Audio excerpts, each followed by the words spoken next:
This is Chris McDaniels. Like, subscribe to TNW Wrestling on YouTube, subscribe to my other channel, Word of Chris, and subscribe to this channel, Chris McDaniels, and follow me on all my social media accounts. They'll all be down there in the description box, and I'm here to do my WWE Friday Night SmackDown, July 11th, 2025 reviews. So here we go, discussing about tonight's episode of Friday Night SmackDown, where we kick off the show with the first segment of the night, where we see LA Knight. He comes out there to the ring, and he starts cutting a promo talking about what happened to him a couple weeks ago on Friday Night SmackDown, where we've seen Braun Breaker and Bronson Reed taking him out, and he was talking about how Seth Rollins' Stooges tried to take him out of the WWE and all that stuff, but he said that didn't work, and he came back, and he says that tomorrow night he's going to beat Seth Rollins' ass. So yeah, that's what LA Knight was saying there, but then he gets interrupted by Paul Heyman. Paul Heyman comes up there and he gets that new nickname called the Oracle. So yeah, he got rid of the Wiseman nickname, so yeah, now he's called the Oracle.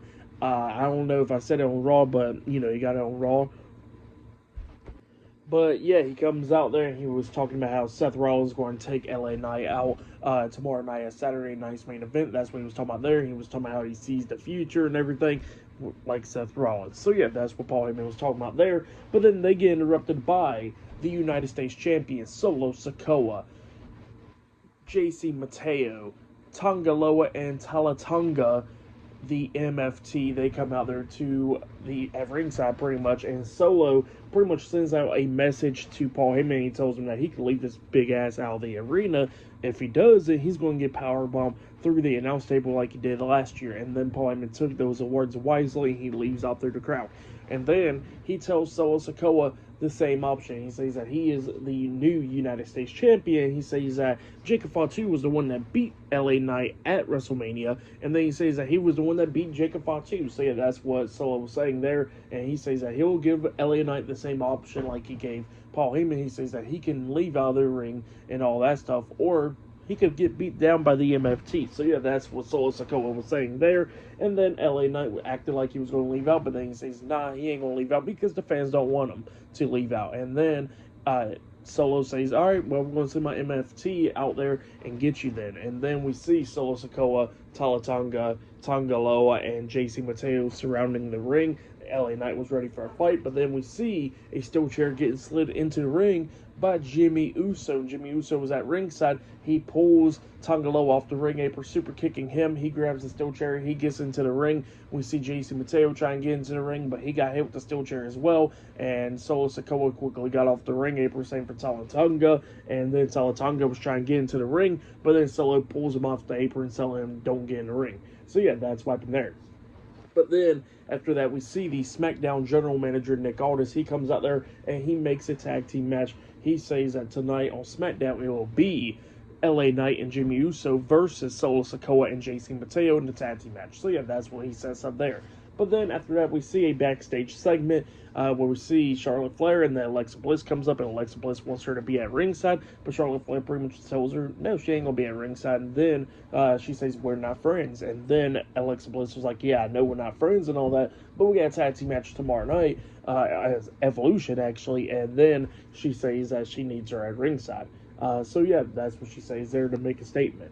And Charlotte says, okay. And yeah, up next it'll be a Fatal 4-Way match on SmackDown. So yeah, I'll see you guys later. Till then.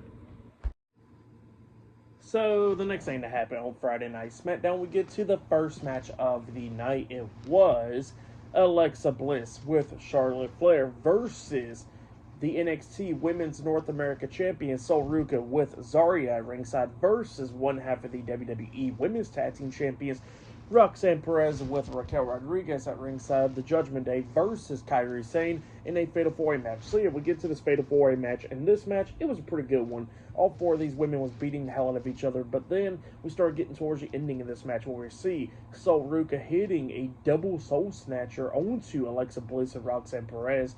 She pins Roxanne 1, 2, her foot was on the bottom rope getting rope break, but that was because of Raquel Rodriguez placing Roxanne's foot on the bottom rope, and Raquel was acting like she didn't do nothing wrong. And then Zarya comes up and then punches Raquel in the face, and both women start brawling back and forth and everything. And then we see Charlotte Flair interfering, knocking both of them over the announce table and stuff, taking them out. And then inside the ring, we see Kairi Sane taking control of this match, taking out Sol Ruca and Roxanne Perez. But then she takes out Alexa Bliss. She climbs up there on the top turnbuckle, jumps off with the insane elbow drop. But then Alexa Bliss puts her feet up, knocking the hell out of Kairi Sane on the way down. And then she picks up Kairi, hitting the Sister Abigail DDT onto Kairi, pinning her for the 1, 2, 3. So yeah, Alexa Bliss defeated Kairi Sane, Roxanne Perez, and Sol Ruca tonight in a Fatal 4-Way match.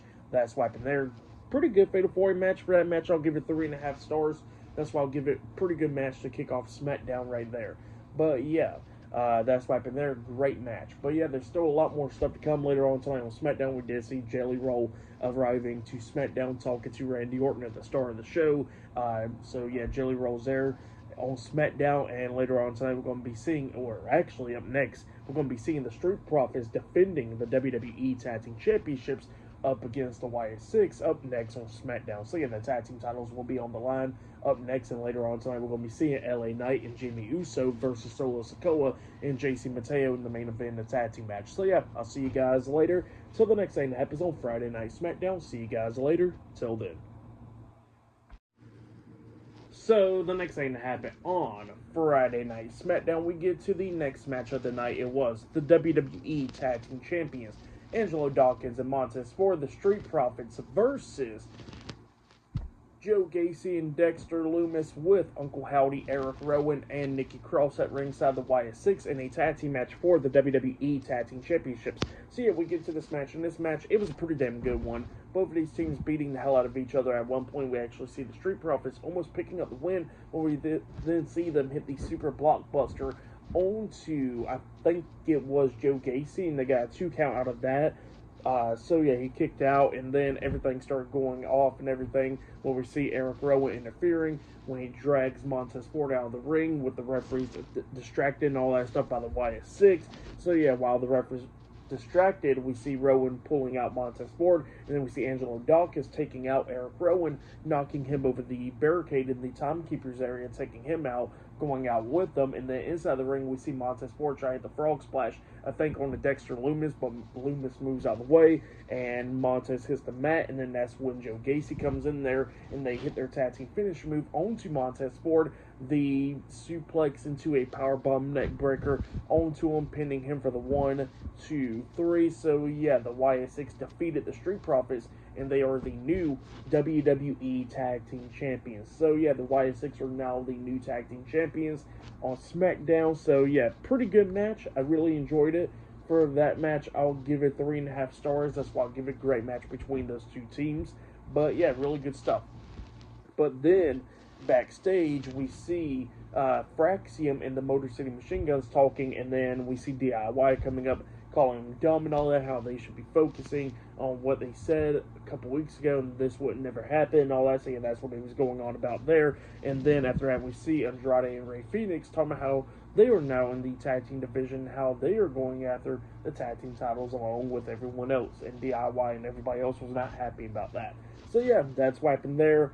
New tag teams getting formed, and now we got stuff going on. And I'm really glad, because it actually gives Andrade and Rey Fenix something to do. So yeah, really good stuff, and you know, they work really well as a tag team, and I'm ready to see what else they can do. So yeah, that's what happened there. But up next, we're going to be hearing from JellyRoll. So yeah, I'll see you guys later. Till then. So, the next thing to happen on Friday Night SmackDown, we get to the next segment of the night. And you know what? This segment was actually pretty good. I really enjoyed it. Actually, and the crowd really enjoys it too, because they are live in Nashville, Tennessee. So we got JellyRoll. He comes out there to perform his song. And while he was performing, he gets interrupted by Logan Paul. Logan Paul was talking a lot of crap to JellyRoll, talking about how he doesn't belong here, how he shouldn't be performing because he's not a wrestler. He says that he and so many others getting sick and tired of outsiders coming in to the WWE. So yeah, that's what Logan Paul was talking about there. And then Logan Paul just kept on talking and talking, but then he gets interrupted by Randy Orton. Randy Orton comes out there and he tells Logan Paul that he needs to stop disrespecting JellyRoll because he's been doing whatever he's been doing. And then he tells him that, you know, he is the outsider and nobody likes. So yeah, that's what Randy Orton tells Logan Paul. And, you know, he's getting to his face and all that stuff. talking a lot of crap, talking about, I guess, a lot of unfinished business with Logan Paul because he feuded, last year and all that stuff. And then all of a sudden, Orton turns around. He gets hit with a Claymore kick by Drew McIntyre getting laid out. So, yeah, Drew McIntyre lays out Randy Orton and starts attacking him. But then he gets pulled off by security, and security's dealing with Drew McIntyre outside the ring. And while they was dealing with him, we see Logan Paul coming in there attacking Randy Orton, beating him down. Security ain't doing nothing because they're dealing with Drew. And then we see JellyRoll coming over there, grabbing Logan by the hair and pulling him off of Randy Orton, saving him. And Logan Paul rolls out of the ring and he's all pissed off, and he starts destroying JellyRoll's set and all that stuff, destroying the drum set and everything, just destroying it all. And yeah, we see JellyRoll all pissed off in the ring.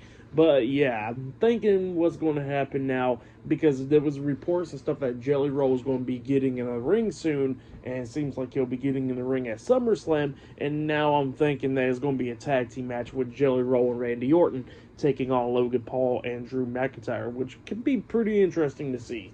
But yeah, that's what I'm thinking is going to be happening soon now.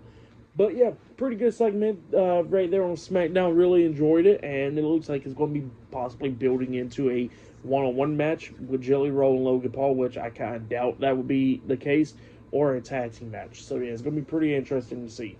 So yeah, I'll see you guys later. Until the next thing happens on Friday Night SmackDown. See you guys later. Till then. So the next thing to happen on Friday Night SmackDown, we get to the next match of the night. It was R-Truth versus Aleister Black one-on-one. But before we talk about that match, we got to talk about a backstage segment. So yeah, we see JellyRoll and Randy Orton talking backstage, and Randy Orton wants JellyRoll to be there at ringside for him tomorrow night at Saturday night's main event in his match against Drew McIntyre. So yeah, that's what's happening there, and JellyRoll accepts it. So yeah, then after that, we get to the next match of the night, R-Truth versus Aleister Black. It was one-on-one. It was going decently and all that stuff, and then R-Truth got out of the ring, grabbing a steel chair. Aleister Black puts his foot on the steel chair when Truth was on his way in, so then Black hits him with a knee to the face, and then we see Aleister grabbing the steel chair, tries to hit Truth with the chair, but then the referee pulls the chair out of his hands, and Black was distracted by that, and that's when Truth rolls up Black for the 3 count. So yeah, R-Truth defeated Aleister Black tonight on SmackDown. That's what happened there.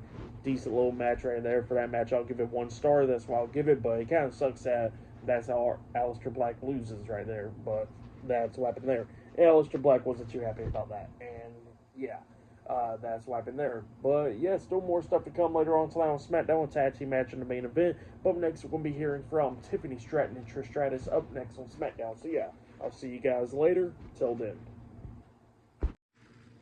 So, the next thing to happen on Friday Night SmackDown, we get to the next segment of the night, but before we talk about the segment inside the ring, there was a backstage segment. So yeah, we see Aleister Black going after R-Truth, following him, about to attack him, but then Damian Priest stops him in his tracks, and he tells Aleister Black that everything's all over, he needs to cool down and everything, and then Aleister Black looks at me and says that, you know what, you're right, I'll cool down, we're okay. And then they shook hands, Black walks away, and then Priest does as well.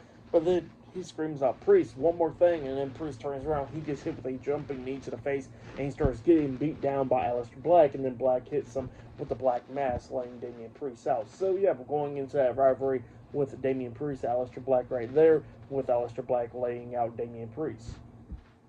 Then, after that, we see Wade Barrett inside the ring, and he introduces to the WWE Women's Champion, Tiffany Stratton, and Trish Stratus. Both of them's inside the ring, and then Tiffany Stratton was talking about how she's going to beat Trish Stratus at Evolution, because Trish Stratus is a legend, and she says that that's how she's going to get her name in the book. So yeah, that's what Tiffany Stratton was talking about there, how she's going to beat one of the greatest legends of all time, and how she watched all her VHS tapes in the past and all that. And then Trish was like, oh, did you learn VHS from TikTok and all that stuff? And, Trish was talking about how she's going to beat Tiffany Stratton and become an 8-time women's champion at Evolution. So, yeah, that's what she says there. But then all of a sudden we see Naomi. She comes out there and she's holding out the Money in the Bank briefcase to remind them that, she has the briefcase. But then she gets attacked from behind by Jade Cargill, getting beat down. Then a bunch of security had pulled them apart. So, yeah, that's what happened there. Pretty decent little segment leading into Evolution with both of those 2 matches. But yeah, that's what happened there. But up next will be the main event. It'll be LA Knight and Jimmy Uso versus Solo Sikoa and JC Mateo in a tag team match up next on SmackDown. So yeah, that match is up next. So yeah, I'll see you guys later. Till then. So the next thing to happen on Friday Night SmackDown, we get to the main event. It was a tag team match. It was LA Knight and Jimmy Uso versus Solo Sikoa, the United States Champion, and JC Mateo in a tag team match on SmackDown. So yeah, we get to this tag team match. In this match, it was going pretty good. It was back and forth and everything. But at the ending, we see LA Knight hit the big elbow, drop off the top turnbuckle onto JC. And then that's when Jimmy comes up, jumping off with the Uso splash onto JC as well, pinning him.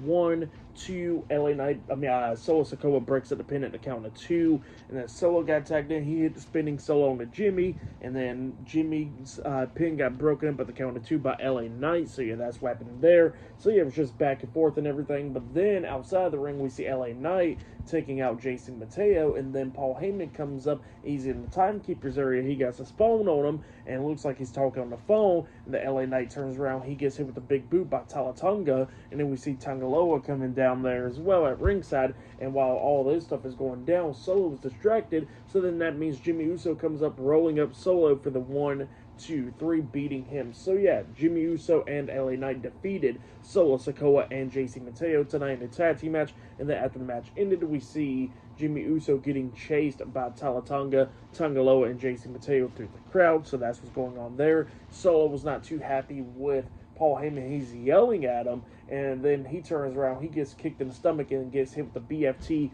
by by LA Knight getting laid out. So yeah, Solo Sikoa got laid out, and then we see LA Knight looking at Paul Heyman, telling him that he's going to beat Seth Rollins tomorrow night. And then LA Knight turns around. He gets hit with a spear by Braun Breaker, and then Bronson Reed comes in there, climbing up the top turnbuckle, jumping off with a tsunami onto LA Knight, laying him out. And yeah, we see Braun Breaker, Bronson Reed, and Paul Heyman standing tall, laying out LA Knight tonight. But yeah, that's what happened there. That was the ending of SmackDown.